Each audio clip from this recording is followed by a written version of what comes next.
Hey everyone, I get a lot of requests to buy and review a lot of different sets, and obviously I'm not able to do all of them by any means, not able to afford them, definitely don't have the time to go through all of them, but at least giving you my thoughts about some sets, especially newer sets that have just been unveiled, is a good thing, is a valuable thing from what I've learned from other channels. So I want to try to do that, but at the same time, I don't want to do one video, just thoughts video about every single set that comes out that I don't even have in hand. So here I have an opportunity to cover a bunch of them at one time from Pantasy. I've covered some of their stuff on this channel before, and I do have, as of the recording of this video, two more sets that I've actually physically built that I'll be doing reviews on. But I'm just going to give you my thoughts on these relatively recent unveilings of theirs. First of all, this one came out, I don't know, few months ago, something like that, when it first showed up on Amazon. The retro phone. Now, this was designed by James May. Not that James May. No. This James May, who used to work for Lego, an actual Lego designer, designed this for this alternate company, which is cool. And at first glance, I thought it looked a little bit gaudy, but then looking at it more closely, seeing that they actually have some nice printing in some of these pieces, actually kind of elevates it. Actually elevates quite a bit, looking all the way down into the base of it. The overall look of this thing, the overall shape, I think is pretty nice, and it does have some features built in. Let me just take a look. Do they let me zoom in? Not here. It looks like they don't have zoom in this area. That's too bad. But they do have some bigger pictures down here. So as far as functions, you can spin the dial, and it says it resets. I wonder how well that works, if it actually has a ratcheting mechanism inside of it, or if it's just like a rubber band or something like that. But you know, it's nice that there is something there that you can at least move it. This says that the handset, basically the handset holder, has a spring-like mechanism in it. Okay, the joystick on the right side. Okay, so this does a simulated bell ring, and it does say right there, simulated. Will not ring realistically. Good. I'm glad that they included that to make sure that people don't get the wrong impression. So many coated pieces in this, you know, the drum lacquered, bright painted gold pieces, as well as some injection molded gold pieces as well for things like gears, you know, mechanical things where they can't afford to have the coating be coming off as the thing is used. But overall, it looks good. When it first came out, it was $90 on Amazon, and that was definitely too much. After that, I saw it come down to $60, which is definitely better, but still a little bit high. It's not the biggest thing, but I think it's a little bit larger than I originally thought from looking at it. And then definitely at 60, it's better. But when it comes to prices, I'm not going to be able to talk. I'm going to choose not to talk too much about prices right now because of things going on in the world right now. And I don't get into politics or anything remotely political on my channels. Just know that. So if you want to talk about that kind of stuff, this ain't the place for it. But there is stuff going on right now that does directly affect the stuff that I'm talking about. And prices, some of them are not going to be reliable. Prices and availability, especially in the United States where I live, which is one of the biggest markets for things like this. So I'm not going to be able to talk too much about prices. This is suggested retail price here, though pre anything being changed. I think I've seen it on Amazon listed for like $170. So this is $190. I think I've seen it listed at $170 with a small coupon. So in the $160 to $170 range. It's interesting. This is a theater. There's another alternate brand, soon to be called Lumibrix, that has a theater as well that I reviewed. How this one stacks up to that one would be interesting to see. First glance, a couple things to talk about. First of all, the figures. Might as well get that out of the way. It's unfortunate they don't have the bigger images down here. I wish that I could. Can I do this? That's a little bit bigger, but not a lot. And then I can do this, I guess. The figures. Okay. Everybody wants figures to look like this. Everybody wants brick system figures to look like this. And we need to get over that. We can like this, we can want this, but we need to get over expecting any other company other than the Danish one to make anything that looks like this. Why? Because it's illegal. The leading brand has trademark protection, not patent protection, not EU IP protection, trademark protection, which can be refreshed infinitely, can be kept alive infinitely on every single minute aspect of this design. Nobody can make things that look like this. So we need to stop expecting any company to make things that look like this if they want to be legitimate and not sued off the planet. So Pantasy has come up with their new design, a unique design to them. I think it's unique to them. I don't know how it looks. I think I might have seen something a little bit similar to this some years ago from another company. But you know, I think this is a legitimate design. It's even more super deformed.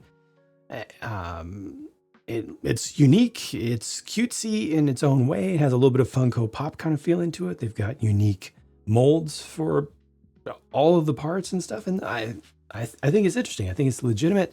And hopefully the sizes, the overall height is similar to these, so that when they design sets that work with these, they will continue to work with these as well. So anybody who wants to use these, the leading brands ones, can just get those or compatible ones and then replace the figures if you don't like these figures.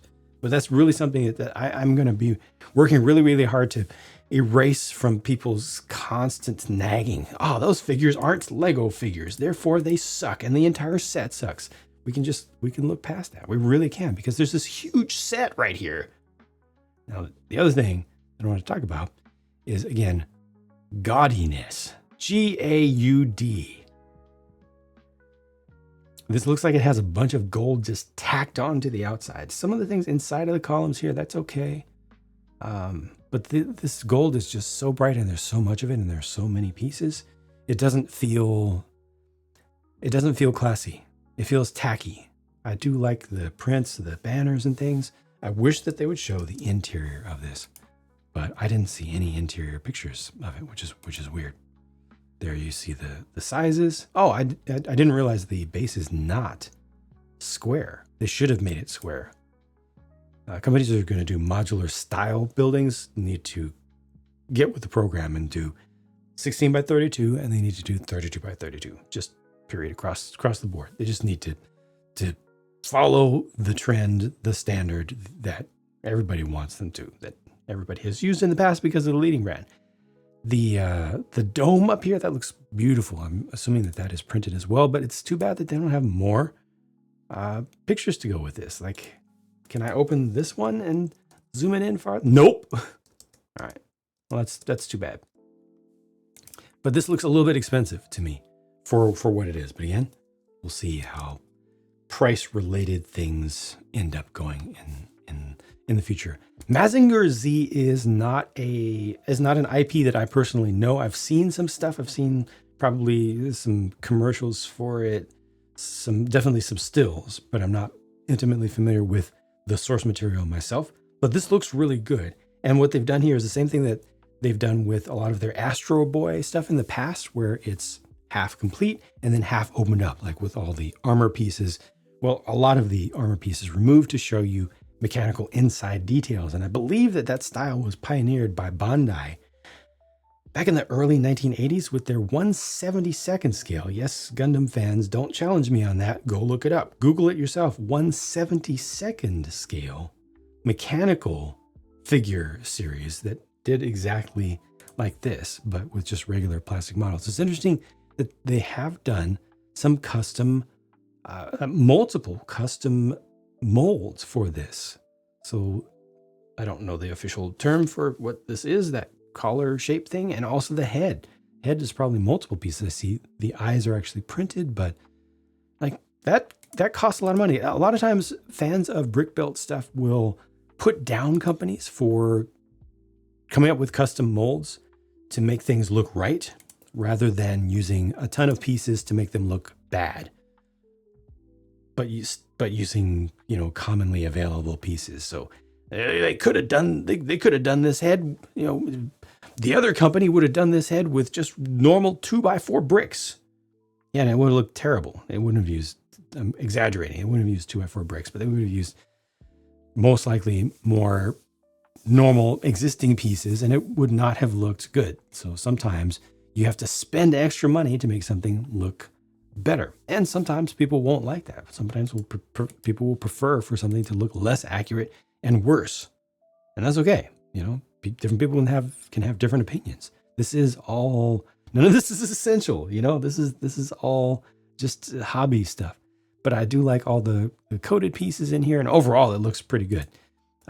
They should offer an option to have it fully armored though, without having to buy a whole second one. The price on this looks okay, but the size a little bit small, I think, for that price. And then they've got the full head. This one's made with mostly normal pieces. Hopefully some nice prints in there. Oh, it comes with a figure as well. Is that just one figure, or does it come with? Oh no, it comes with two, because instead of going with a double-sided head, it's really unfortunate. They're not doing well with the images on the page, but I'm assuming that these two are both included there. $46 though. Again, prices, we'll see how that comes out, but that's not cheap. At least it does have nicely coated parts though. And for folks who don't know or aren't familiar, Pantasy uses GoBricks. GoBricks, pretty much the best manufacturer of bricks compatible with these systems in the world right now.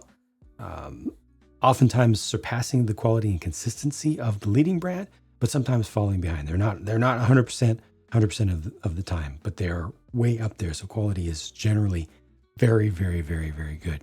Then you got this little mini one, $30. Again, looks a little bit expensive to me for its size. Just one print there, it looks like. I don't know if these eyes are possibly printed as well. Oh, they are, which is good. That's nice. They actually printed those rather than just going with yellow for the parts.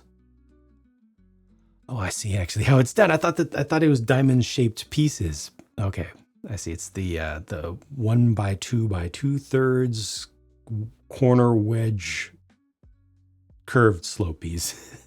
Pieces, something like that. But it looks good. But again, price is question mark.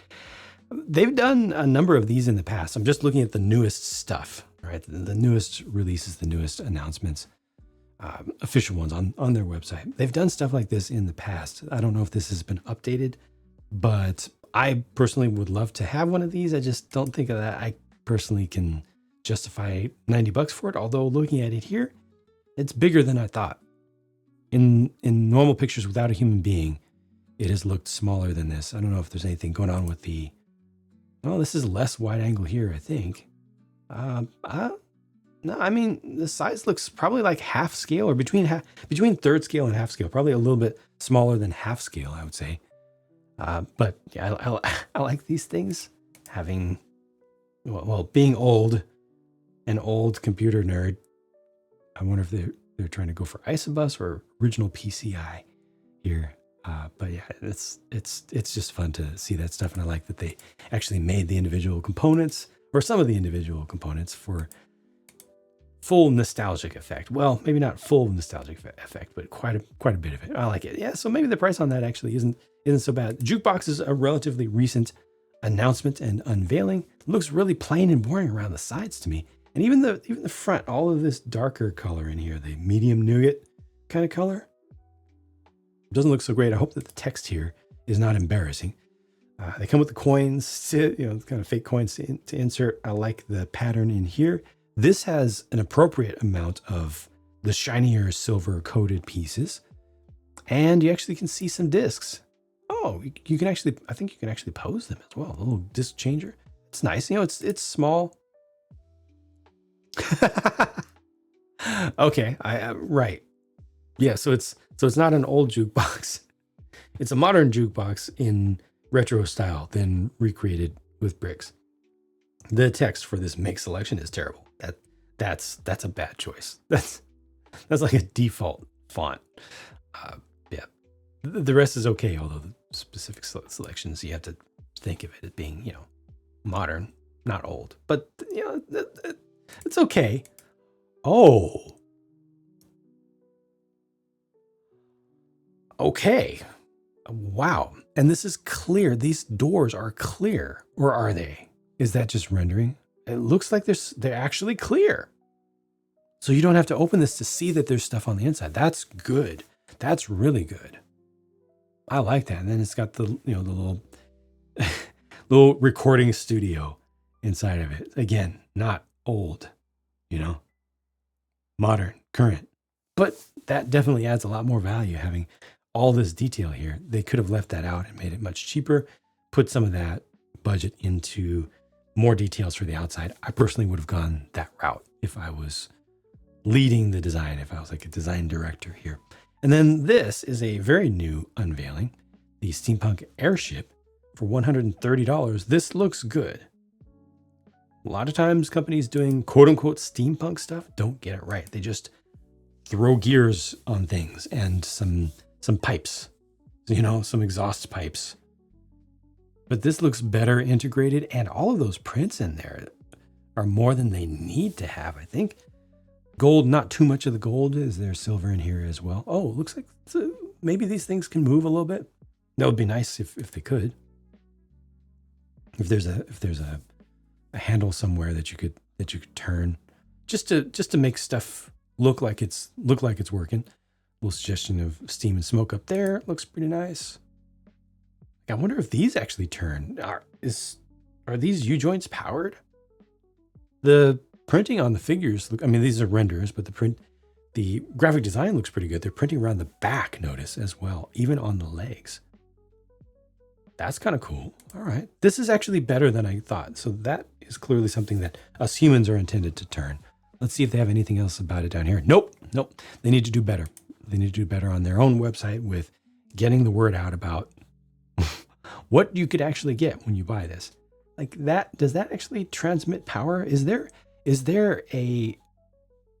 that knob on the side, I wonder, cause the props to turn via this set of U-joints here, and something up here, maybe this gearbox, to chug a little bit? I really wonder. And the rudders are printed also. Wonder if they're hooked up to any lever or something with remote. This is very nice. I'm not a steampunk fan in general. I've seen plenty of steampunk stuff, and I respect it. This is small though, because look at those figures. Right? They have big heads, but their main body size is similar, I believe, to these guys. Yeah, it's kind of small, but it's nice. It's actually looking like it does the steampunk thing fairly legitimately, and I respect that. I doubt it has any interior detail, and that's fine. But you know, we'll see where prices actually end up selling. But I'm happy that they did a nice job there. Like I said, so much quote unquote steampunk stuff is really, really tacky. And other than that, yeah, other things are going to be going back too far in time. This set right here, the Baker Street apartment, is one that I have actually built already.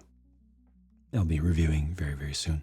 And a lot of these things are from themes that I just don't know personally. But you know, this company has done some pretty nice stuff. It's just kind of all over the place. I wish that they would focus in a little bit more, but I understand their desire to go for licenses, because licenses bring you a lot more business automatically. You know, a lot of fans of brick built stuff are always asking for more original designs and products, but the reality is licensed stuff sells, and it sells well, way better than original stuff 90% of the time. So that's why they do a lot of licensed stuff, but they do some original stuff too, which is good. And I'll keep watching them, and hopefully this was a more interesting video to you than maybe me just covering one thing. Sometimes one big thing comes up and I need to cover it because a lot of people want to know about it, then not months later when I'm actually able to get it. But if I can bundle things together with a bunch of releases or a bunch of unveilings at one time and give my thoughts, especially about stuff that I'm not going to be able to afford to purchase, hopefully that brings some value to you with these videos. Please give me your constructive feedback, including any constructive criticism or things that you specifically did like and want to see me do more of. But I'm done for now. Bye, take care, and I'll talk to you again soon.